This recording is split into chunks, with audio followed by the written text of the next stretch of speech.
Speaking Myanmar, Lessons for English-Speaking Learners, Romanization and Consonants. In this lesson, I'm going to discuss something called romanization. How can you possibly learn to pronounce words if you aren't able to read the script? Well, this lesson is going to give you the key. In the section on Romanized consonants, you'll learn how to make all of the sounds of Myanmar consonants, some of which are going to take some getting used to. I'm going to include a simple exercise that will help you pronounce the two most difficult consonant sounds in the language. I'm also going to explain the concept of aspiration. Just what is an aspirated consonant? It's an important part of speaking the language. So let's get started by talking about romanization. One of the more difficult aspects of learning the Myanmar language is learning to read the script. For example, just look at these two basic greetings. You probably have no idea where to begin, how to pronounce either of these. Of course, this is a course that teaches you how to speak the Myanmar language. There's a second course designed to help you read. You may not want to learn to read right now, and that's okay. But you will need some method of learning how to pronounce new words. And that's where romanization can help.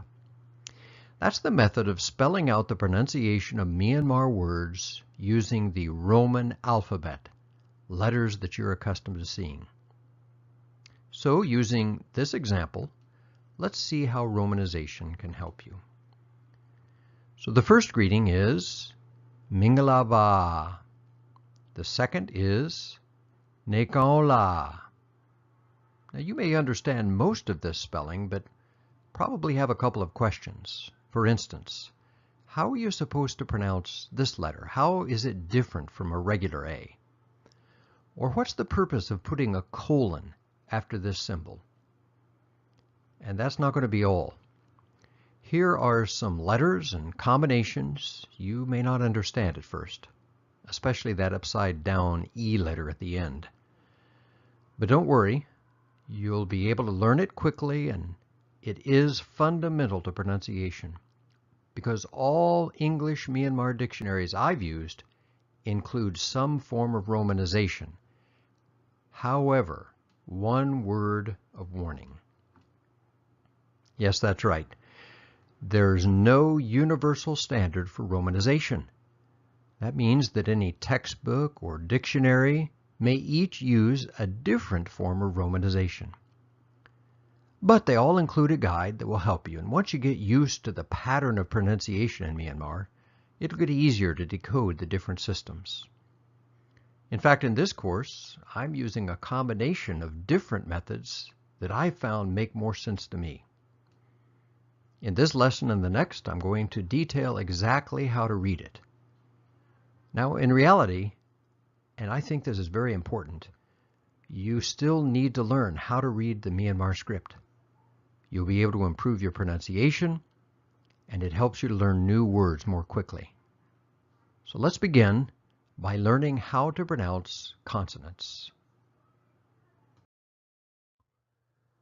Looking at this list, the pronunciation is pretty straightforward. The only unusual thing in the Myanmar language from this list is the last NY letter combination at the bottom of the first column. This NY sound is sometimes used at the beginning of words in Myanmar, something you're not used to in the English language, but the sound is just like the NY sound in the middle of the word canyon. So when it comes at the beginning, it's nya. I'm not going to bore you with reading each of these, so take a minute, pause the video, look over these pronunciations. But now let's move on to a few of the more difficult consonant sounds. First of all, notice these consonants in the lighter gray color. These are all from the previous page and should be relatively easy to pronounce and understand. Well, on this page, we're going to link these consonant sounds with sounds that are very closely related but use something called aspiration. Aspiration means that the speaker breathes out heavily while making the consonant sound. And sometimes that burst of air is going to come out through the mouth and sometimes through the nose, and that takes a little getting used to. But here's a trick that's helped some with aspiration. Hold the open palm of your hand 3 or 4 inches directly in front of your mouth and say the word ask, followed by the word kite. And when you say kite, really pronounce the K letter strongly. You should feel a stronger burst of air hitting your palm when you pronounce the K sound. Well, that air leaving your mouth is what makes the letter aspirated. So let's just go down through this list. And as I pronounce each of these consonants, I'm going to attach a short A sound, ah, to each of them for clarity. So we'll start with the J sound, which becomes an aspirated CH sound, cha. Next, an aspirated K sounds like ka. The aspirated L sound is hla. To aspirate an M, the air is going to come through the nose because your mouth is closed when you start saying the letter M, ma. The same is true for the aspirated N sound. It sounds like na. We're going to add a Y to that aspirated N sound, and that's going to make it nya. An aspirated T sound sounds like ta. And lastly, this aspirated W sound, hua. Now let's look at this DH sound. It's pronounced like the TH in that, tha. But we're going to make more air come out of the mouth. We're going to aspirate that TH sound so it sounds like tha. Now, I've saved this last combination for last. Most English speakers find these 2 consonant sounds the most difficult to master.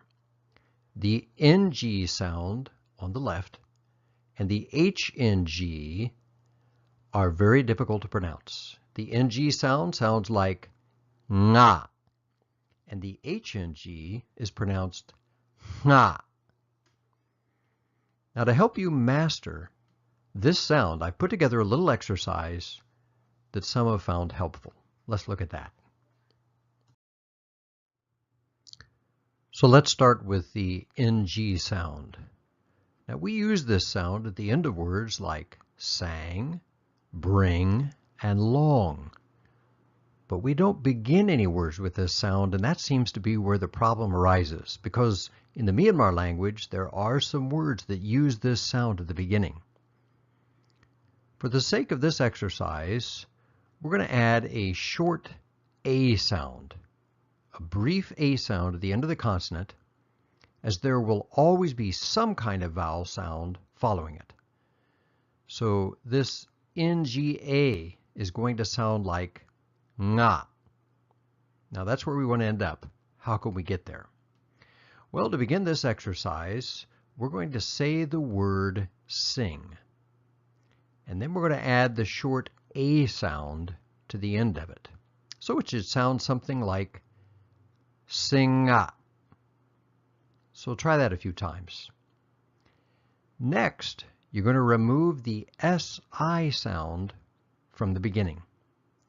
So the progression then is going to sound something like this. Singa, singa, singa, nga, nga, nga. Admittedly, it's going to take some practice. Well, next we come to this sound.